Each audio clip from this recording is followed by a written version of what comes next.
This is the story of two men trying to be in the right spot at the right time, fighting for position, calling on a lifetime of experience to execute their skills at the highest level on the biggest stage.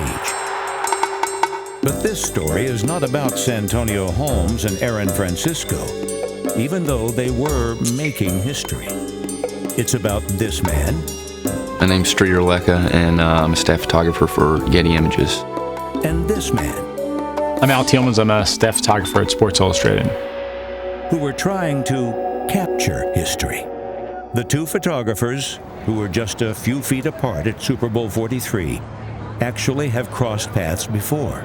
Funny thing about Al is, I don't even know if he probably remembers this, but when I was in college, I sent him a link with like 10 pictures. I don't specifically remember Streeter sending me pictures, but I get those all the time. So yeah, I mean, I do that a lot. It's fun. And those 10 pictures at the time were like my 10. Like, I was pumped about sending them to this guy at Sports Illustrated. Anybody that sends me pictures, I make a deal. I'm like, I'll look at any pictures you want, but here's the deal. I'm going to be honest. And if they're good, I'm going to tell you they're good. But if they're not good, I'll tell you too. He wrote back that pretty much, you know, anybody with a point and shoot could take them or whatever, anybody with autofocus. And it motivated me more than anything, because I was like, oh, I will show him. I will show him. Streeter focused on learning his craft. Al had already paid his dues.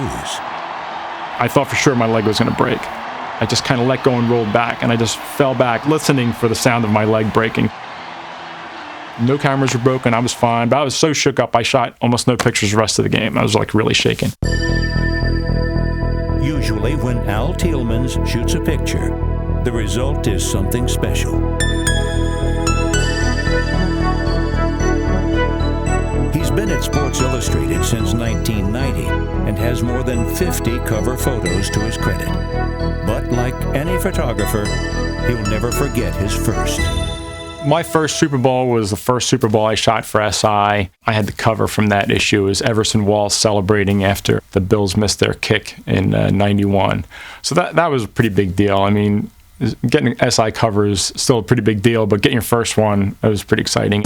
Streeter grew up wanting to play basketball for North Carolina, so you can imagine his thrill when he earned his first SI cover. His job with Getty Images puts him right where he always wanted to be, near the action. I only wanted to do sports photography. I really wanted to be in the moment on the sidelines. That's one of the coolest kind of buzzes, I guess, that you would get off of it. And there's no bigger buzz for a photographer than shooting the biggest game. Super Bowl 43 is underway in Tampa. It's our Super Bowl to an extent, too. You definitely want to come out with the picture that nobody else has. I go to that game to make pictures, not to watch, you know, and that's all you're there for. Every game that I do go to, I always feel like there's going to be one chance. There's going to be one chance at some certain picture or something that happens that you're either going to make it or you're going to miss it. And this time it definitely happened. It happened with 42 seconds remaining in the game and the Steelers trailing by 3 points. You've got this great moment, but as a photographer, you're not thinking about what might be. You're just reacting to what is, and that's the crucial part. It all happens so fast, but it is like the referees say, where everything gets slowed down. Even for me, I noticed that back on the other side, Ben's running down this way. At that point, he set, and then he kind of took a step up, and then it was almost as if he was going to run. You've got to watch for sack, you've got to watch for fumble. You have to prepare for him always running around, and you can't leave him. So then Roethlisberger fires this pass, basically the only place he could throw this ball. That ball was thrown so hard and got on top of it so soon. As soon as he let the ball go, I remember thinking, oh man, here it comes. It's coming right at me. I was trying to focus on who was getting ready to make the catch, but over here towards the top, there was a player that jumped up with his hand up in the air, and it came just as a teardrop right over top of his hands. And so as I'm switching to shoot that, I went up with the smaller lens that I had to try to get a quick frame of it. Because you have to transition from a long lens, which you're shooting Roethlisberger with, to this short lens, which I keep like right up on my chest. When the pass was first thrown and you're bringing your camera up, you're just reacting basically with hand movements and camera control that you're familiar with. You just start firing right away before you even have the camera up to your eye. And the play kind of comes into your view as you look at the frames that you've shot, just hoping you can get it composed and framed properly so you can make this picture. This was so bang bang, it was almost impossible to know what happened until after you reviewed the pictures. Holding your breath, looking at the back of the camera, thinking, okay, here we go, and you're looking to see if you've got it on the back or not. You can't ask for a better catch. I mean, that's what these guys practice all the time. That's what I used to practice in my backyard. And to be sitting right over here to get a front row seat at that was pretty amazing. As a fan, this is the catch you always dream of making. You know, this is when you're walking over to the side of the driveway and you have your friend throw you the ball and you're tippy-toeing along the line.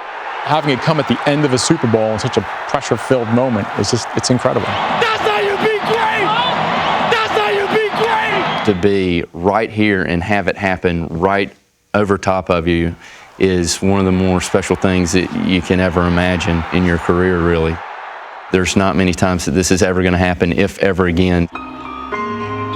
Streeter Lecca was a witness to history, but thanks to the Cardinals' Aaron Francisco, Lecca was unable to preserve history. And he's falling in your lap, and then I'm going over top. As he was hitting me, I just kept the trigger on, just hoping as I was falling back. You know, there was 99% of me that knew that I had blew it. And the last 3 frames of the camera are my feet in the black sky, and it was an interesting feeling. I couldn't speak, I couldn't think of anything, because I mean, I didn't even know if I was hurt. I mean, I'd just been lit up by, you know, some dude in the NFL. What I'd like to tell Aaron right over here is, at this point in time, he should have taken himself, moved a little further off to the side, gotten out of my way, because as I'm sitting down right over here, ready to shoot the picture, he was too busy getting ready to absolutely destroy me. And on top of that, he's got pads on and I don't, which I thought was pretty unfair. So next time we'll switch it and I'll see if I can hit him. The only thing for me that was going through my mind, and I wish I could lie and say something else, but it was, oh no, I didn't get it.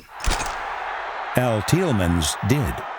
I think I take pride in capturing the moment. I don't think it's a technically perfect photograph. It's not something a photographer would end up putting in his portfolio because it's flawed. Well, I clipped his toes off. I mean, that's the first thing I looked at. You don't see that piece of green grass between the white sideline and his toes. And that was a big deal. But I think that it was 20 years of experience that led to being able to make that picture. I've been doing this long enough to know that we're not going to redo it. They're not going to, I can't call time, I can't redo this. I'm stuck with what I have. And what he had became the cover of Sports Illustrated, a once-in-a-lifetime shot of a once-in-a-lifetime play. It's not something you can rewind and do again. It happens, and once it happens, it's over.